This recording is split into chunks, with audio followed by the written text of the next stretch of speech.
दिग्विजय सिंह के बयान पर आइए देखते हैं शहजाद पुनेवाला का क्या कुछ कहना है। सिंह से जब पूछा गया सर्जिकल स्ट्राइक के बयान को लेकर तो वो अब अपनी बातों से मुखरते हुए कहते कि वो सेना का सम्मान करते। कांग्रेस पार्टी कहती है इंडिविजुअल का बयान है, पर्सनल बयान है, हमसे मत पूछिए। जयराम रमेश पत्रकारों को ब्लॉक करने की कोशिश करते हैं। अगर सेना का सम्मान होता तो क्या बार बार इस प्रकार के वक्तव्य कांग्रेस पार्टी से आते? ये इंडिविजुअल नहीं, ये इंस्टीट्यूशनल अप्रोच है।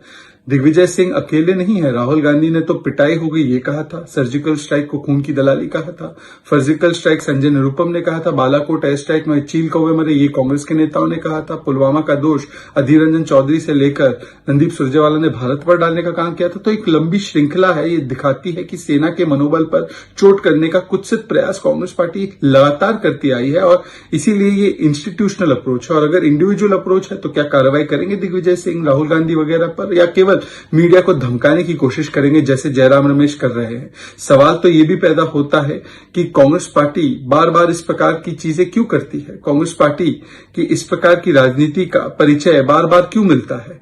आज सवाल ये भी बनता है कि कांग्रेस पार्टी चाहे जितना अपना पल्ला झाड़ने की कोशिश करे, जब तक कार्रवाई नहीं करते, जब तक माफी नहीं मांगते, उनका असली चेहरा आज सामने निकल कर आ चुका है। माफी मांगने के बदले पत्रकारों को धमकाना, पत्रकारों को ब्लॉक करना और फिर अपने पल्ले को झाड़ना, ये करने से कांग्रेस पार्टी अपने पापों को नहीं धो पाएगी। हमारे साथ हमारे नुमाइंदे समीर भट्ट बराह रास्त जुड़े हुए हैं। समीर, पहले तो इस बारे में जानना चाहेंगे कि इस वक्त राहुल गांधी कहां पर है। उनकी जम्मू भारत जोड़ो यात्रा का चौथा दिन है, उनके लोकेशन के हवाले से हमें जानकारी दें। देखिए, आप देख सकते हैं इस वक्त जो विजुअल्स देख रहे हैं आप, विजुअल्स के सहारे देख रहे हैं कि राहुल गांधी अपने कदम बढ़ा रहे हैं।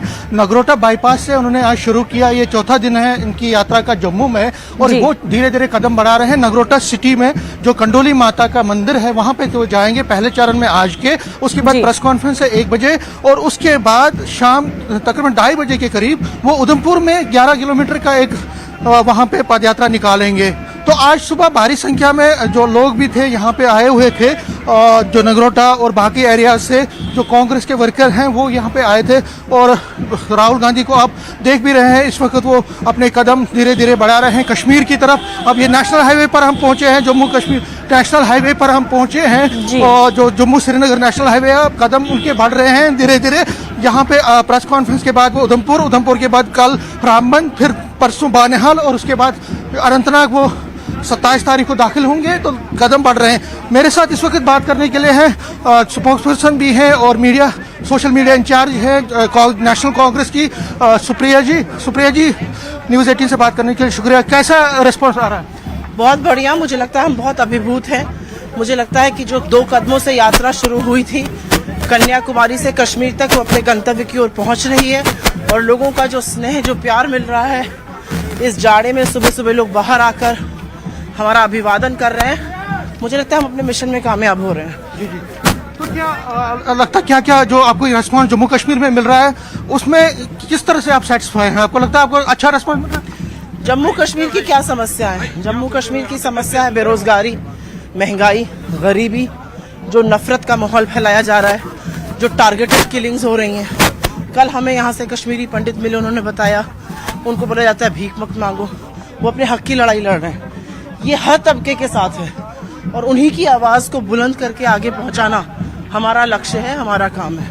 तो आप यहाँ पे जम्मू कश्मीर में, क्योंकि हालात भी अलग हैं, यहाँ इलेक्शंस नहीं हुए हैं, 370 कल राहुल जी ने स्टेटहुड की बात की, क्या आपको लगता है स्टेटहुड और 370 पर आप क्या कहें? मुझे लगता है 370 पे CWC ने अपनी पोजीशन बिल्कुल क्लियर करी हुई है, उस पर मैं कुछ नहीं कहना चाहूंगी। लेकिन जहां तक चुनाव की बात है और जहां तक स्टेटहुड की बात है, हम पूरा समर्थन करते हैं अर्ली इलेक्शंस का। लोगों को ये हक होना चाहिए कि वो डिसाइड करें, उनकी चुने हुए हुक्मरान होने चाहिए। और जो आपने दूसरी बात कही, फुल स्टेटहुड का हम समर्थन करते हैं। आप किसी राज्य को डिसमेंबर नहीं कर सकते जैसे जम्मू कश्मीर को करने की कोशिश की गई थी। आपने लद्दाख के साथ भी किया। लद्दाख काउंसिल ने पारित किया है कि वो अलग नहीं होना चाहते हैं, वो साथ में रहना चाहते हैं।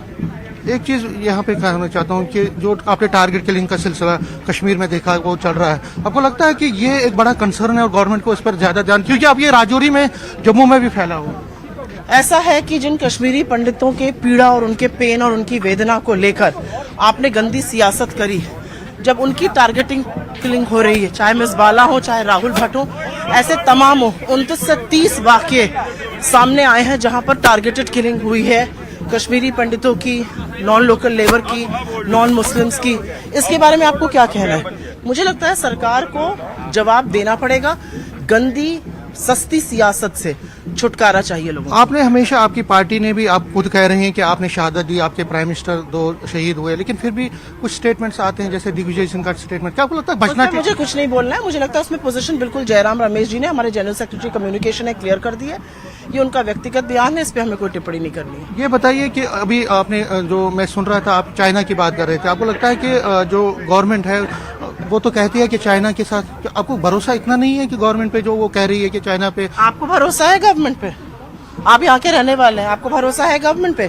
गवर्नमेंट तो पूरे देश को बताती है कि बड़ा अमन कायम, शांति कायम है जम्मू कश्मीर में। ये जो टारगेटेड किलिंग हो रही है, आपको भरोसा है सरकार पे?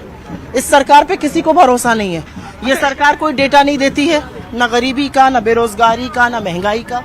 ये सरकार जब इनसे सवाल पूछो तो कहते हैं हम लहसुन प्याज नहीं खाते हैं। ये सवाल बेरोजगारी पर एक शब्द नहीं बोलती। 2 करोड़ रोजगार बनाने वाले थे, कैसे इन पर विश्वास किया जाए? हमारे 20 जाबाजों की शहादत के बाद चाइना को सबसे बड़ा ट्रेडिंग पार्टनर बनाया। नवंबर के महीने में दौड़े दौड़े लपके लपके शी जिनपिंग से मिलने गए। मैं पूछना चाहती हूँ, उन जाबाजों की शहादत का ये परिणाम है? और आपने सारे देश के सामने बिना पलक झपकाए झूठ बोला कि कोई घुसा हुआ नहीं है। आप ऐसी सरकार पर विश्वास कर सकते हैं? मेरे लिए संभव नहीं है। एक चीज यहाँ, जम्मू कश्मीर की राजनीति में गुपकार अलायंस जो है, पीडीपी हो, नेशनल कॉन्फ्रेंस, वो आपके साथ जमे हुए हैं, मतलब आपके साथ करीब आ रहे हैं। तो बीजेपी ये कह रही है कि ये जो सेपरेटिस्ट आइडियोलॉजी के साथ उनका जो झुकाव है, पीडीपी एनसी का, वो उनकी ही बातें करते, तो आप लोग उनके साथ जा रहे हैं। जब पीडीपी के साथ मिलकर सरकार बनाई थी तो पीडीपी की क्या आइडियोलॉजी थी, मैं पहले ये जानना चाहती हूँ। बीजेपी ये कह रही है करके अब सवाल नहीं हो सकते। अब सवाल ये होंगे, आप 8.5 साल से सत्ता में हैं, आपने क्या किया महंगाई के लिए? बिल्कुल समीर, कई तरह के सवाल जो है इस बात पर उठते हैं कि जब बीजेपी बात करती है कि क्यों पीडीपी और नेशनल कॉन्फ्रेंस कांग्रेस के सपोर्ट में आती है, तो बीजेपी पर भी सवाल उठते हैं। बहरहाल राहुल गांधी नेशनल हाईवे पर पहुंच गए हैं, धीरे धीरे कदम आगे कश्मीर की तरफ बढ़ रहे हैं। मजीद आगे भी आपसे जानकारी लेते रहेंगे। फिलहाल समीर, बेहद शुक्रिया।